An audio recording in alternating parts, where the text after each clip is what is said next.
Magandang araw sa inyong lahat. Welcome back sa aking YouTube channel, Elena Vines. Narito po ang mahalagang updates tungkol sa mga lugar na naglabas ng kanilang social pension payout. Pero bago ang lahat, huwag kalimutang mag-subscribe sa aking YouTube channel, Elena Vines, para lagi kang updated sa mga bagong impormasyon. Unahin na natin ang Dawis Bohol. Ito ay gaganapin sa March 27, 2025 simula 1:00 hanggang 5:00 ng hapon. At sa Barangay San Miguel, Bayawan City, ito ay gaganapin sa March 26, 2025 8:00 ng umaga.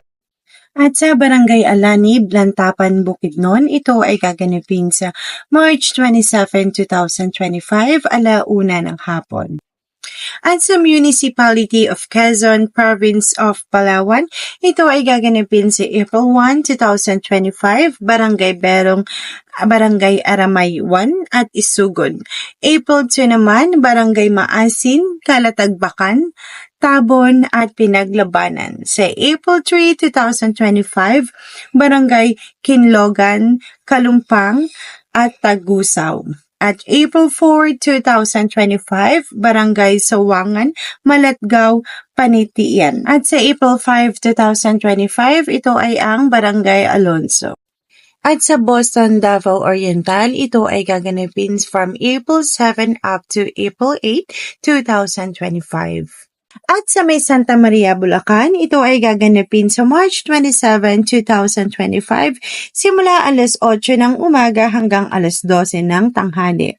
Ito ay ang Barangay Bagbagin, Manggahan, San Gabriel, Kamangyanan, Poblasyon, Santo Tomas, Mahabang Parang, Kaisyo, Santa Cruz, Guyong, Santa Clara, at San Jose, Patag.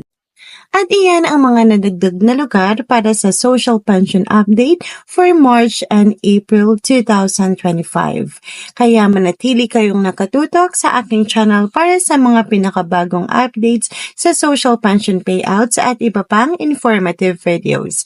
Maraming salamat po.